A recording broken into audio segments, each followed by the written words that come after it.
হামজা চৌধুরী আসছেন 10 নভেম্বর। এই খবর ছিল পুরনো, কিন্তু এবারের অপেক্ষাটা একটু বেশিই দীর্ঘায়িত হয়েছে। দুপুরে ঢাকায় পা দেওয়ার কথা থাকলেও হামজা এসেছেন বিকেল 5টার পর। দীর্ঘযাত্রার ক্লান্তির ছাপ ছিল বাংলার ফুটবল সুপারস্টারের চোখে মুখেও। মূলত বাংলাদেশে আসার ফ্লাইট মিস করেছিলেন চৌধুরী। পরবর্তীতে নিজেই আরেকটা টিকিট কেটে পরের ফ্লাইটে এসেছেন ঢাকা। দেশের হয়ে খেলার ইচ্ছা, প্যাশন, ভালোবাসা, পেশাদারিত্ব, যা মন চায় নাম দিতে পারেন হামজার পাশে। চৌধুরীর দেশে আসার দিন জাতীয় দলের কোনো অনুশীলন রাখেননি কোচ হাভিয়ের কাবরেরা।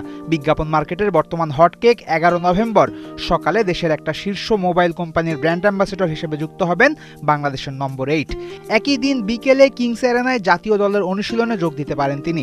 দেশে পৌঁছেই দিয়েছেন ভারতকে হারানোর হুঙ্কারও। আমার খুব খুশি লাগতেছে যে আমি দেখা ফেরত আইছি।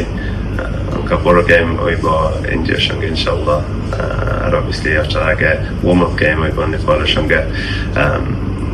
খালি মেসেজ সেন্ড করতে চাই সব পজিটিভ থাকতে।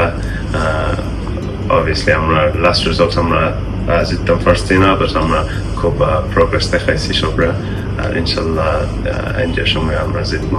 লেস্টার তারকার ঢাকায় নামার দিনই ছাড়া হয়েছিল বাংলাদেশ ভারত ম্যাচের টিকিট।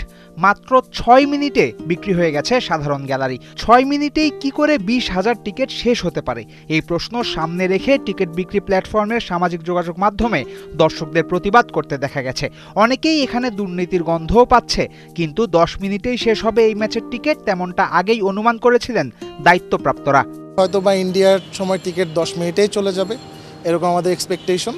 অ্যান্ড আমাদের প্রি রেজিস্ট্রেশন যে একটা অপশন আছে, যে নোটিফিকেশনের জন্য মানুষজন জন্য সাইন আপ করতে পারে, তো সেখানে আমাদের প্রচণ্ড সারা। ভারত ম্যাচের জন্য টিকিটের সর্বনিম্ন দাম রাখা হয়েছিল 500 টাকা, সর্বোচ্চ 8,000। বাংলাদেশের কোনো খেলায় এর আগে কখনো এত দামি ছিল না টিকিটের মূল্য। এরপরও হুড়মুড় করে সব বিক্রি হয়ে যাওয়ার ব্যাপারটা জানান দেয় বাংলাদেশ ভারত ম্যাচ কতটা আগ্রহ পাচ্ছে দেশের মানুষের কাছে। অবশ্য হাই ভোল্টেজ ম্যাচের টিকিটের অনলাইন কপিতে সামান্য অসঙ্গতিও দেখা গেছে। খেলা হবে 18 নভেম্বর, অথচ টিকেটে কিনা লিখা ম্যাচ ডে 9 অক্টোবর। আলোর নিচে অন্ধকার দিকটাও আছে। 6 মিনিটে ভারত ম্যাচের টিকিট বিক্রি হয়ে গেলেও এখনও আছে বাংলাদেশ নেপাল ম্যাচের টিকিট। সোমবার সন্ধ্যাতেও এই ফ্রেন্ডলি ম্যাচের টিকিট বিক্রির প্রচারণা করতে দেখা গেছে কুইকেটের সোশ্যাল মিডিয়া পেজে। যারা ভারত ম্যাচের টিকিট পাননি তারা দুধের স্বাদ ঘোলে মেটাতে পারেন বাংলাদেশ নেপাল ম্যাচে মাঠে গিয়ে। গুরুত্বপূর্ণ খবর, নেপাল ম্যাচেও তো থাকছেন চৌধুরী।